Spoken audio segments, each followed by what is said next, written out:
This morning, we're going to talk to you about our ArcGIS Online Catchment Interventions Recording and Reporting Tool, a resource for the South West Water Upstream Thinking Catchment Management Programme that we have developed through the Sweep Whole Catchment project. This has been done in partnership with the Upstream Thinking delivery partner organisations. So I'll start with a little background. South West Water's Upstream Thinking Programme is a catchment management scheme developed to promote natural landscape scale solutions to tackle water quality issues and improve water quality at source. There have been 2 previous rounds of Upstream Thinking since its launch in 2010, with the Upstream Thinking 3 beginning in April of this year. A key feature of the scheme is the farm advisors who engage with landowners and farmers and offer targeted advice and capital investment proposals to tackle water quality improvements, which are then 50% funded by South West Water. During phase 1 of the Sweep programme, we had the opportunity to gain an understanding of the work that was done by the delivery organisations and to support South West Water with their planning for the next round of the programme. One of the things that we identified was that the scheme would benefit from a more standardised method of recording of the activities and interventions that are completed. There is a huge volume of work done by multiple partners across many different catchments, and capturing this great work is really important. We want to be able to show what has happened, where and when, and this includes everything from the physical interventions, such as improvements to slurry stores or fencing to exclude cattle from rivers, to advice on fertiliser application rates or soil analysis. So we developed this project to build a tool that would capture this information in a streamlined and efficient way, and that would support the reporting requirements of both the partners and South West Water. Our aim was to create a tool that would provide a consistent method for data collection of all the on-farm measures and advice delivered, that would provide spatial recording to help visualise activities and to avoid double counting in reporting. We also aim to provide detailed data to help measure success and report against targets. Finally, we hope to support delivery partners working together, particularly where jointly responsible for shared catchments, identifying priorities and opportunities, and to target resources. We also hope that using a consistent recording method that means that data will be comparable for future monitoring and evaluation. I'll now pass on to Mandy, who will show you what we developed.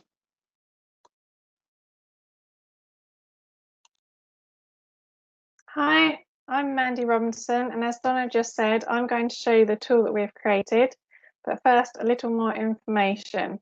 So we developed our tool in ArcGIS Online, and this is a cloud-based solution for mapping and analysing location-based data.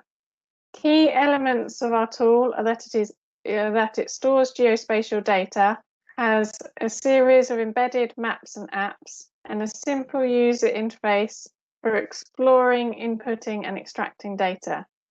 We chose ArcGIS Online for a number of reasons, including that both us and some of the delivery partners were already familiar with ArcGIS and had the necessary licenses.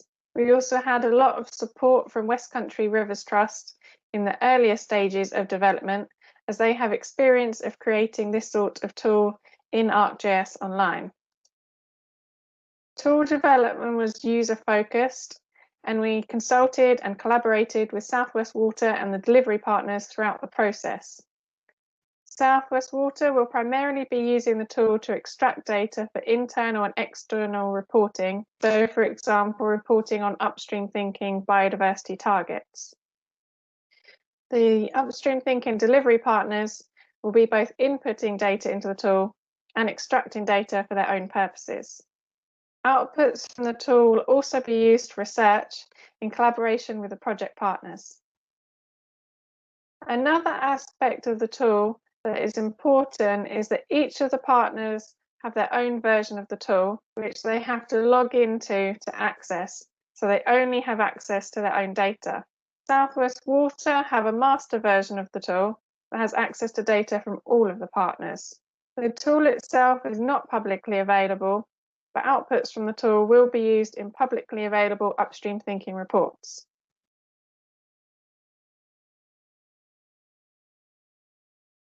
So this is the Upstream Thinking reporting tool that we have created, and it is a tab-based web application. So the first 4 tabs are for getting data into the tool, and the remaining tabs are for getting data out of the tool. The version that I'm showing you is the master or Southwest Water version of the tool, which contains data for all of the partners. So I'm going to start with the Land Unit Engagement tab. And the role of this tab is to allow users to view and input information about land units that are engaged in Upstream Thinking 3 into the system. So we use the term land units because there's a variety of land types that might be engaged in Upstream Thinking. Often it's a farm, but in some cases it could be community land or Southwest Water land, for example.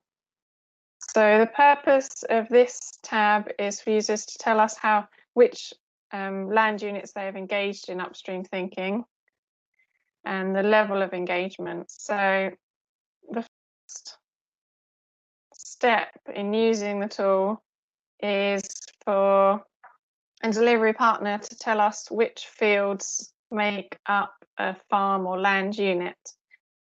On this, they can enter information about this land unit using a Survey 123 form. So the data collected in this form feeds into the layer which is stored, or GIS layer which is stored in ArcGIS Online.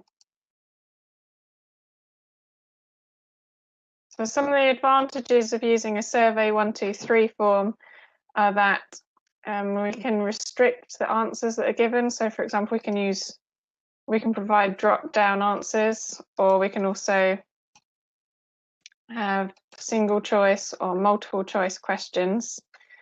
So this improves the quality of the data because there's a restricted choice of answers. So there'll be consistency across partners in the answers that we get. And also we can filter questions based on previous questions. So it improves the how easy it is for the partners to fill in the form. So in this form, we collect data about the level of engagement in upstream thinking. So for example, the number of visits to a farmer or land manager, and whether they've been given a verbal advice or a farm plan as part of upstream thinking, and also whether there's any land under active management in this land unit. So when we talk about active management for upstream thinking, this means land that has had a change in management practices as a result of taking part in upstream thinking, or there have been physical interventions on the land. So some of the other information that we collect through this survey are information about land ownership, land type, so for example, whether it's community land, common land, or a farm. And also, if it is a farm, then information about the farm business, such as whether it's organic, whether it keeps livestock, area of different habitat types, livestock numbers, and cropping areas. So this is all useful information so that we know what sorts of land units are being engaged in upstream thinking.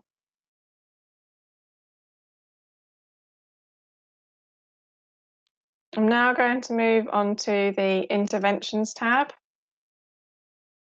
So this is where partners actually will digitize interventions so that we know where interventions have physically occurred as part of upstream thinking.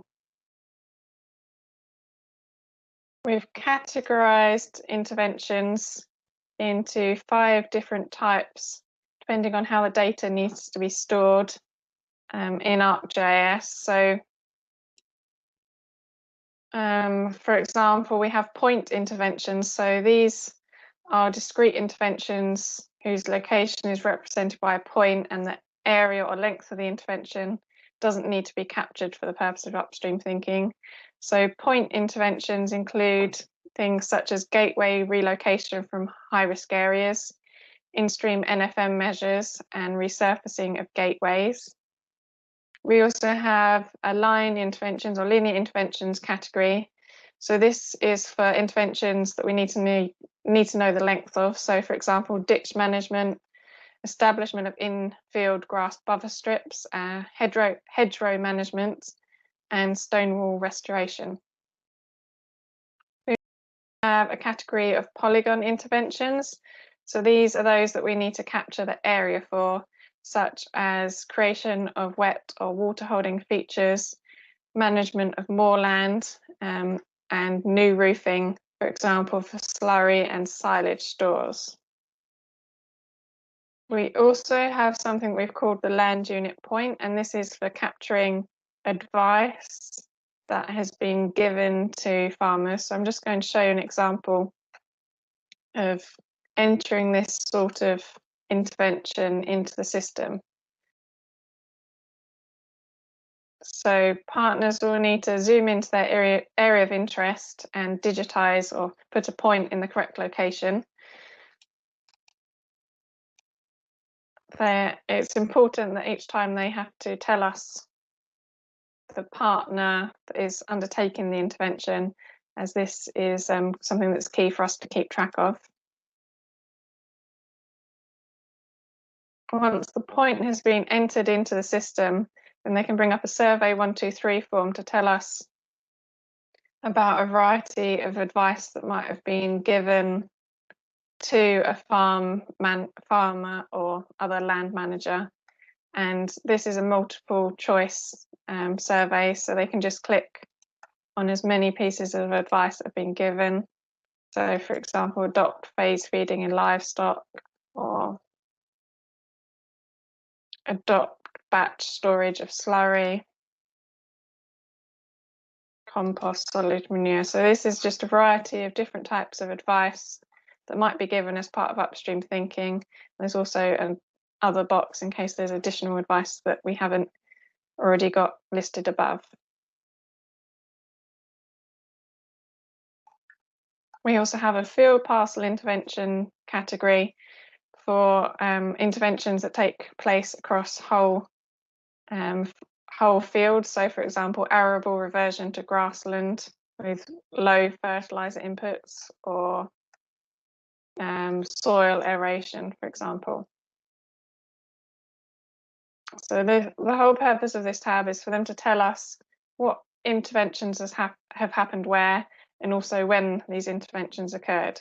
So they enter the intervention into the system, they give us information about that intervention, and then they can also view the information that they've entered or download the GIS layer. So moving on to the field activation tab. And this is quite a simple tab, and the whole purpose of this one is to allow the delivery partners to tell us which land is under active management, so which fields are in active management for upstream thinking. And this is a key metric for upstream thinking, is the amount of land under active management.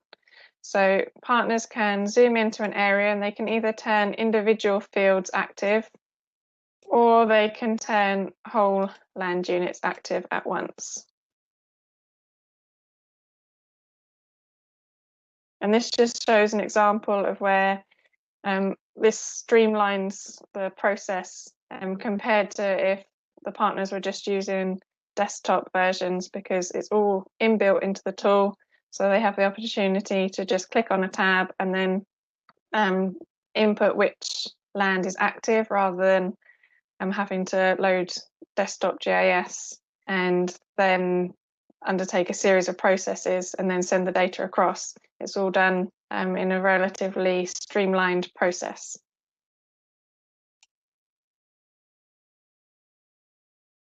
So moving on to the catchment scale engagements tab. So this is just for capturing information at a catchment scale. So these outlines are the catchments that are taking part in upstream thinking. So partners will just need to click on a catchment and then they can tell us information about engagements such as total number of farms contacted or visited in that catchment, or the number of pesticide amnesties that have taken place and the amount of pesticides collected in those amnesties.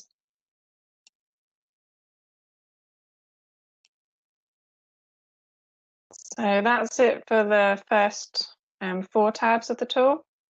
And the remaining tabs, as I said before, are for getting data out of the tool. So the engagement maps tab is just for partners to be able to export maps from the tool. And then I'm going to pass you over to Ben to talk about the other tabs.